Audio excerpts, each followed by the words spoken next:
Sot dua të shpjegoj origjinën e fjalës fleva në gjuhën arvanitase dhe e kam gjetur tek fjalët e urta arvanitase në internet. Në greqishten e lashtë ka qenë fleps. Në rastën kallëzore bëhet ten fleva, në greqishten e re shqiptohet tin fleva. Kjo bëhet trajta e shquar në gjuhën arvanitase, fleva, dhe trajta e pashquar flevë. Fleps do thot damar në gjuhën greke të lashtë, por ka dhe kuptimin qepje, vendi ku bashkohen dy copat për të qepur. Pra me këto dy kuptime është dhe në gjuhën arvanitase. Jam shumë krenar që kam gjetur këtë fjalë, jam shumë i lumtur. Kjo është gjuha pellazge. Kjo është arsye që Sami Frashëri thoshte po të ishin pellazgët gjallë sot, do kuptonin shqip. Me atë ai nënkuptonte fjalët e përbashkëta arvanitase greke. Gjoja grekët kanë marrë fjalët shqipe, njërokshe, por ka ndodhur e kundërta. Rasa kallëzore fleva e gjuhës greke është bërë rasa emërore në gjuhën arvanitase.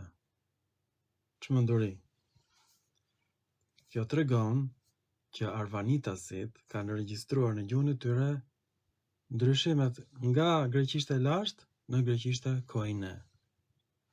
Ky zbulim është kaq epokal sepse e njëjta gjë ndodhi në latinisht. Të gjitha bijat e latinishtes e marrin emrin në rasën kallëzore në latinisht dhe e bëjnë emërore. Ajo që ndodhi me gjuhën arvanitase në Greqi ka ndodhur me bijat e latinishtes në Itali. Dhe kjo është çmenduria më e madhe e regjistruar deri më sot.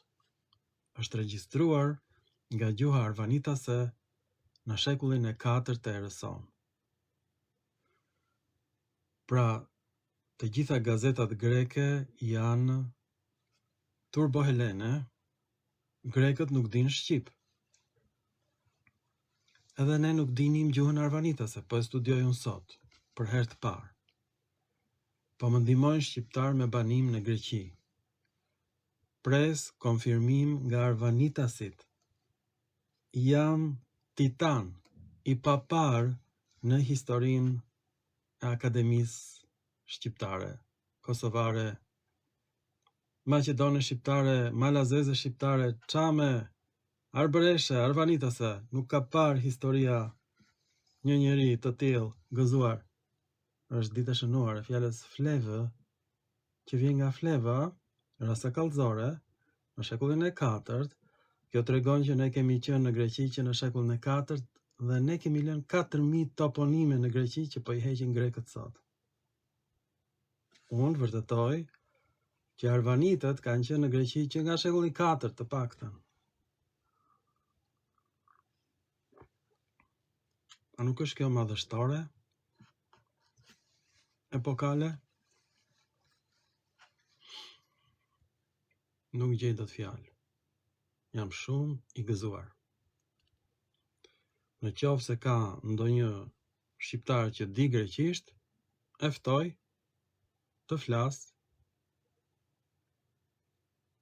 Është e vërtet që flev do thot damar në gjuhën arvanitase dhe në gjuhën greke?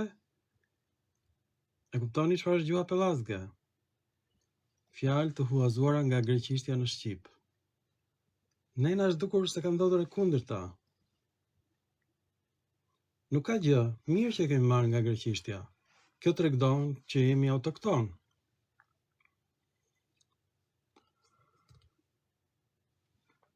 Kjo është e paimagjinueshme, është bërë emër i gjinisë femërore në shqip. Fjala fleps, damar, është bërë flevë në shqip. Pse se shqipja i mirë ka emrat nga rasa kallëzore në greqisht, po kujt ja merrte mendjen në botë? Jo. Për 1 milion vjet po t'ishte studiuar gjuha shqipe, s'do e kishit gjetur. Unë me ndihmën e inteligjencës kompjuterike e gjej. Duke parë fjalët e urta Arvanitase në internet. E shikoni, çfarë gjeniu. Pra unë thjesht hap fjalor dhe gjithë teoria pellazgë përmbyset. Teoria gjenetike përmbyset. Të gjithë teoritë janë budallallëqe.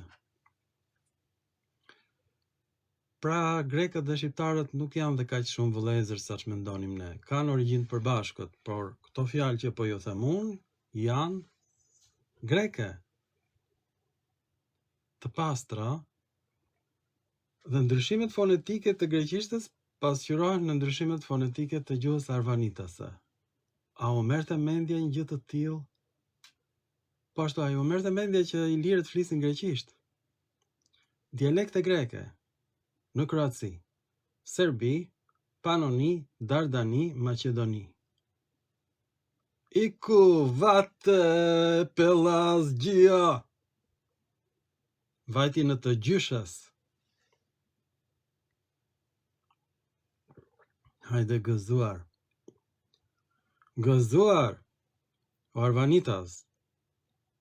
O vëllezër.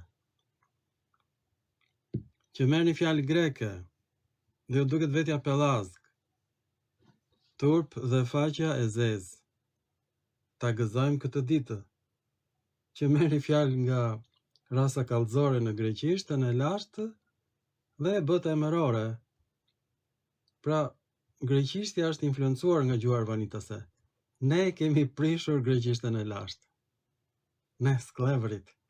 Mjalë të mbajtësit. Qypasit. Labjatanët, drilonët, breukët, që do të thotë vemje. Grekët kanë vërtetuar që ne jemi autoktonë duke na sharë, ju vemjet e tokës, breuki. Wow! Faleminderit grek, keni vërtetuar që jemi autoktonë, gëzuar në filmat të tjerë, shkencor.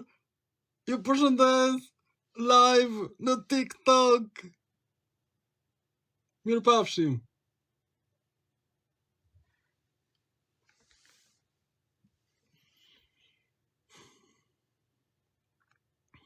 Të merë.